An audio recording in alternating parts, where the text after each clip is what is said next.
Kalau tidak kenal Indonesia, jangan berani-berani mengambil jabatan.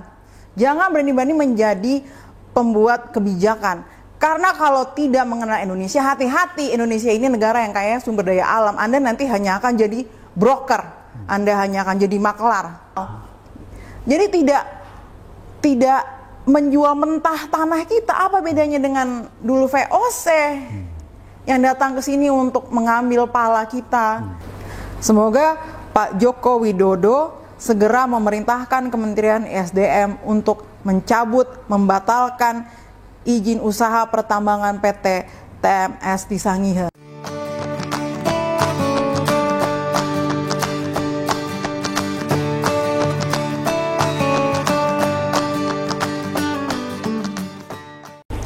Selamat sore pemirsa. Pada sore hari ini kita berjumpa dengan Mbak Kanti Wisnuwardani Yanis, seorang advokat dan seorang penulis novel yang cukup populer dikenal oleh masyarakat dan para kalangan pembaca novel. Pada sore hari ini kita berjumpa dengan Mbak Kanti untuk meminta pandangan-pandangan Mbak Kanti tentang persoalan yang dihadapi oleh rakyat di Sangihe, sebuah pulau kecil berada di ujung utara Provinsi Sulawesi Utara yang saat ini sedang berhadapan dengan raksasa tambang yang akan merampas tanah rakyat untuk kepentingan pertambangan emas. Selamat sore Mbak Kanti, sehat? Selamat sore, sehat? Ya, Mbak Kanti. Mbak Kanti sebagai seorang yang berdarah dari daerah Sulawesi Utara, khususnya dari daerah Sangir Talaut, kira-kira bagaimana perasaan Mbak Kanti mendengar kasus yang sedang dihadapi oleh rakyat di Sangir, menghadapi ancaman penggusuran oleh perusahaan tambang emas PT Tambang Emas Sangihe? Menurut Mbak Kanti, apakah bisa diterima oleh akal sehat? Bagaimana Mbak? Perasaan saya yang pasti marah dan khawatir. Karena saya tahu Kepulauan Sangihe itu dari ukurannya aja, tanpa kita perlu berdebat soal siapa yang salah, tanpa perlu melihat ini soal legal formal, kita bisa lihat Kepulauan Sangihe itu sangat kecil. Jangan dibandingkan dengan Pulau Jawa, Pulau Kalimantan. Tapi teman-teman harus cari tahu Kepulauan Sangihe itu letaknya di mana. Kalau teman-teman saat ini sering dengar Miangas, itu masih satu kawasan. Gitu. Ini pulau terdepan, kecil sekali. Dan saya tambah marah begitu mendengar bahwa izinnya ini, izin tambangnya ini diberikan lebih dari separuh luas pulau. Dan saya melihat orang-orang yang memberikan izin ini atau mereka yang punya niat untuk menambang di situ tidak menghargai orang-orang yang tinggal di Sangihe. Berarti mereka tidak menganggap gitu. Kami ini walaupun yang sudah tidak tinggal di sana, bahkan saya lahir besar di Jakarta, merasa mereka ini tidak mengerti sejarah gitu. Mereka tidak kenal siapa saja orang-orang Sangir gitu. Sebutan untuk orang-orang keturunan sana disebutnya orang Sangir gitu. Dan orang Sangir banyak yang ikut pada perjuangan di kancah nasional bahkan internasional. Gitu. Kita bisa sebut ada pahlawan nasional Gustav Dauhan, bahkan juga kita sudah punya menteri Herman Ses, dulu menteri agraria di zaman Soekarno, lalu juga seniman-senimannya mulai dari Ruth Sahanaya, Ireng Maulana, Mike Mohede, Anita Tatengkeng, banyak sekali orang-orang, saya bisa sebut mereka yang terlibat dalam pendirian Republik ini. Panjang sekali deretannya, termasuk kakek saya juga dulu ikut PNI, terus saat PELNI baru mulai juga kakek saya sudah jadi kepala PELNI, terus ayah saya Roy Bebe Yanis, panjang orang-orang. Jadi kalau dianggap ini Sangihe pulau yang tidak ada artinya sehingga bisa dibelah separuh lalu diambil isi perut buminya, ini saya marah sekali gitu. Kita dianggap apa? Dan perlu diingat Kepulauan Sangihe ini adalah bagian terdepan dari Indonesia. Tidak ada itu istilah terluar gitu. Kalau kita kemana-mana kan ke luar negeri pasti yang kita temui bagian terdepannya dong. Kita menyeberang ke Filipina, kita ke Singapura, pasti kita temui yang paling depan. Kita nggak lihat itu sebagai yang terluar gitu. Dan kalau bagian terdepan dari Indonesia diusik, ini akan ada konflik karena setiap wilayah tambang itu sudah pasti ada persoalan sosial gitu. Ini bukan saya bukan pertama kali ini terlibat di dalam konflik pertambangan gitu. Saya lihat dengan mata kepala saya sendiri dari tahun 2014 bagaimana konflik pabrik semen Indonesia di Pegunungan Kendeng Utara itu telah merusak tatanan hidup masyarakatnya. Yang tadinya petani hidup dari bertani, lalu dengan mudahnya mereka disuruh jadi buruh gitu. Nah, saya tahu orang-orang Sangihe ini adalah orang-orang Sangir, ini adalah pelaut, juga masyarakat selain maritim juga agraris gitu. Dan sekarang walaupun hidup sederhana, yang sebenarnya masih bisa ditingkatkan kalau pemerintah jeli bagaimana menangkap potensi yang ada di sana. Jangan mereka disuruh jadi buruh. Kalau di sana dijadikan tambang emas, akan merubah pola hidup masyarakat. Selain merusak lingkungan, merusak juga semua tradisi, kebudayaan gitu. Dari masyarakat bahari, masyarakat petani mau disuruh jadi buruh. Dan buruh di pabrik orang lain, di tambang orang lain gitu. Yang lebih marah lagi, begitu melihat pemegang sahamnya itu 70% adalah dari perusahaan Kanada. Ini di mana rasa kedaulatannya?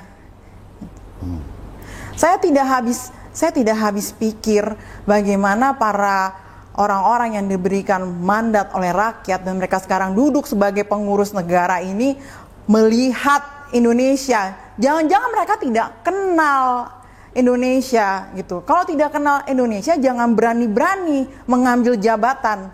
Jangan berani-berani menjadi pembuat kebijakan.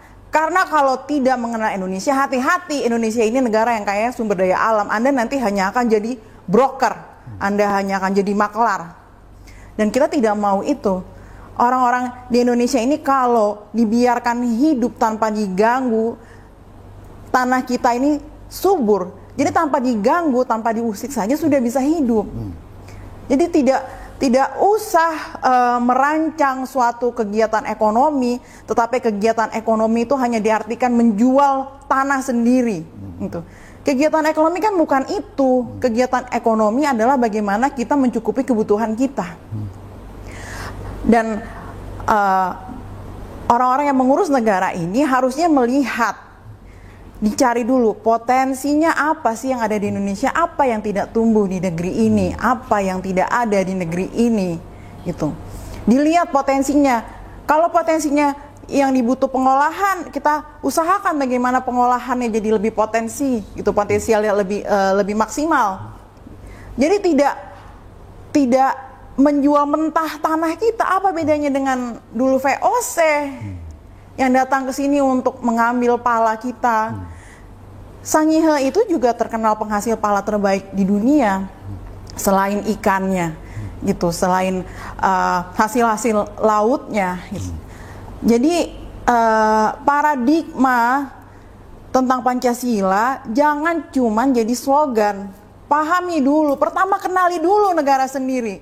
Kalau tidak kenal, jangan sekali-sekali mau ambil jadi pejabat, duduk untuk menjadi pembuat kebijakan. Gitu. Kalau menurut Kanti, kira-kira mengapa dengan mudah yang namanya perusahaan tambang itu bisa mengklaim wilayah yang ada orangnya, ada pemiliknya turun-temurun, diambil untuk kemudian dikeruk keuntungan tambang dari tanah tersebut? Mengapa begitu mudah dilakukan oleh perusahaan tersebut?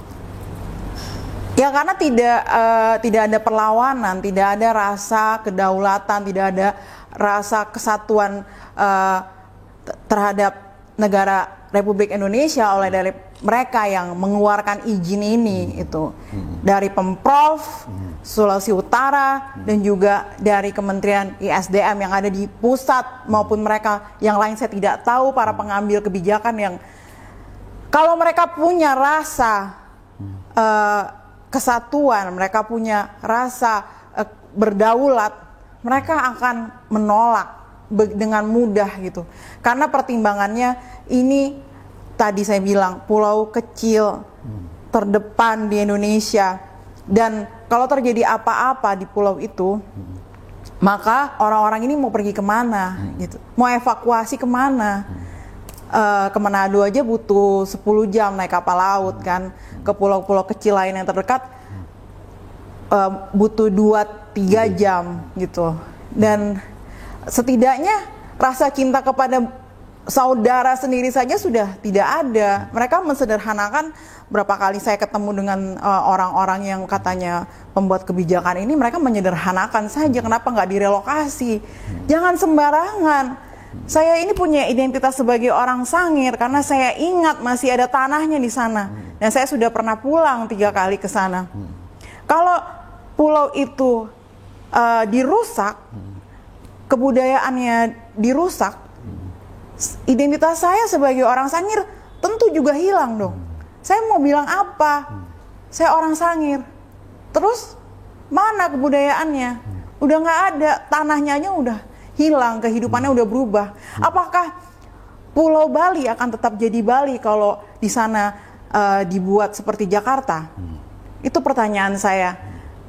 Tiba-tiba Bali diubah, jadinya jadinya gedung-gedung bertingkat, jadinya penuh dengan MRT, orang-orang yang berpakaian seperti kita, berpakaian barat. Apakah Bali masih tetap Bali? Pertanyaan saya. Apakah Jogja akan tetap menjadi Yogyakarta jika tidak ada lagi sultan yang mereka hormati, tidak ada lagi keraton yang menjadi pemegang kebudayaan? Apakah Surakarta juga akan tetap menjadi Surakarta? Hanya akan menjadi suatu ruang yang nggak ada artinya. Jadi kalau orang Sangir, tanah leluhurnya dirusak, masyarakatnya dipaksa untuk dari masyarakat bahari diubah jadi buruh tambang, apa masih Sangir namanya? Ini keadaan yang sangat eksploitatif seperti itu. Apakah ini juga karena sistem yang secara umum yang kita anut ini sangat liberal, walaupun katanya kita sangat Pancasila? Menurut Kanti bagaimana konflik dalam sistem ini? Ya, konflik dalam sistem ini semua tidak bisa dilihat hanya satu persatu. Semuanya terhubung, dimulai dari sistem pemilu kita yang begitu mahal, yang begitu liberal, sehingga orang-orang jadi siapapun yang mau berlaga, mereka harus punya banyak uang atau harus mencari sponsor, mencari investor, dan tentu saja itu tidak gratis. Dan ini akibatnya. Akibatnya sistem kita bukan demokrasi Pancasila lagi, tapi sudah ultra liberal. Bandingkan dengan Amerika. Tidak ada pemilihan seperti kita, pemilihan umum seperti kita yang begitu langsung. Semua dipilih secara langsung. Dan berapa yang mereka pilih secara langsung itu hanya eksekutif. Tapi para wakil-wakil rakyat tidak dipilih secara langsung gitu. Nah, saya tidak mau bicara ini lebih panjang, tapi intinya kita bisa merasa dan kita bisa merasakan, kita bisa lihat Indonesia itu adalah negara yang sangat sering menyelenggarakan pemilu. Ada pilkada, ada sampai tingkat desa aja ada pemilihan. Tapi masyarakatnya memang ada pendidikan politik. Politisi aja nggak boleh masuk kampus. Di sekolah pernah nggak dibicarakan kamu tuh milih apa gitu. Demokrasi kita hanya dikecilkan menjadi demokrasi di TPS. Padahal Indonesia tidak menganut sistem suara terbanyak harusnya kalau mengikuti sila keempat.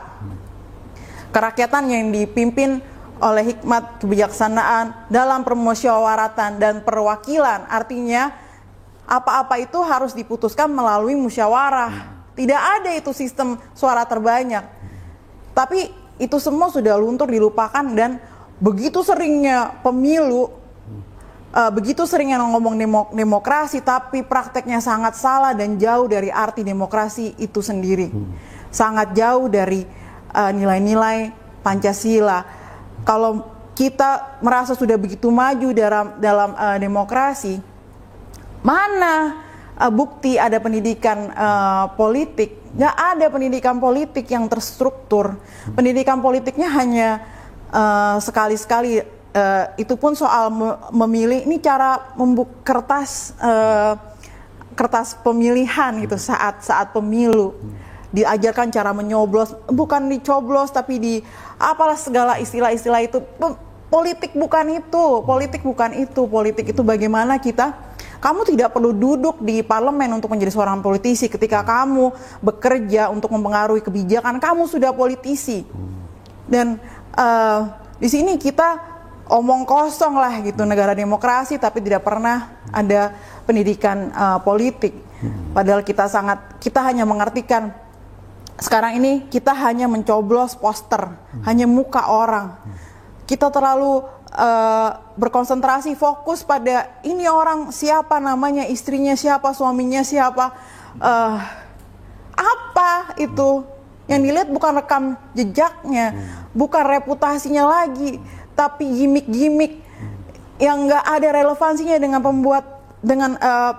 pembuatan kebijakan. Dan teman-teman harus paham bahwa kebijakan ini artinya ketika sudah menjadi undang-undang itu mengikat, memaksa, yang apabila tidak kita jalankan, perangkat hukum seperti polisi semua bisa bergerak memaksa kita untuk mematuhi itu, dan kita bisa dianggap kriminal jika melawan itu. Padahal belum tentu apa yang ditulis di atas kertas itu sesuai dengan keadilan, karena hukum adalah produk politik, bukan produk keadilan. Karena itu hati-hati, kita harus mau mengedukasi diri kita tentang apa itu politik agar tidak terulang lagi hal-hal yang terjadi di Sangihe, pelanggaran yang jelas-jelas sudah melebihi batas nalar kemanusiaan.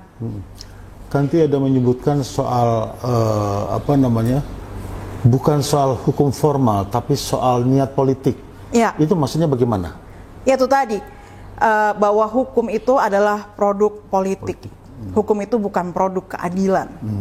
Saya sebagai advokat, saya juga telah mengambil license peradi, pengacara. Saya bisa beracara, tapi berapa kali saya beracara, saya melihat sendiri bahwa apa yang tertulis itu belum tentu adil. Jadi harus ada political will yang lebih kuat. Harus lebih kuat gitu. Harus punya keinginan untuk menegakkan keadilan, bukan hanya bicara yang di atas kertas. Yang di atas kertas ini penuh muatan-muatan politik. Karena itu teman-teman, siapapun Anda, siapapun kalian tidak perlu menjadi seorang lawyer yang memiliki license. Jika kalian punya rasa cinta, rasa pri kemanusiaan, kita semua adalah makhluk politik. Kita bisa mengambil keputusan, kita bisa mendorong agar para pengurus negara, pemerintah Indonesia ini untuk membuat kebijakan yang berpihak pada rakyat. Karena yang memberi mandat juga rakyat. Kalau sampai rakyat sudah menolak, sudah melawan, tapi mereka tetap ngotot, berarti ada yang lebih ditakuti dong. Ada yang lebih didengar daripada rakyat. Dan ini harus jadi tanda tanya besar. Nah, salah satu upaya yang dilakukan oleh saudara-saudara kita dan kawan-kawan kita di Sangihe adalah masuk ke jalur hukum ya. Ada yang sudah di pengadilan negeri di tingkat 1, ada yang di pengadilan tinggi tata usaha negara ya. PT-UN ya. PT-UN.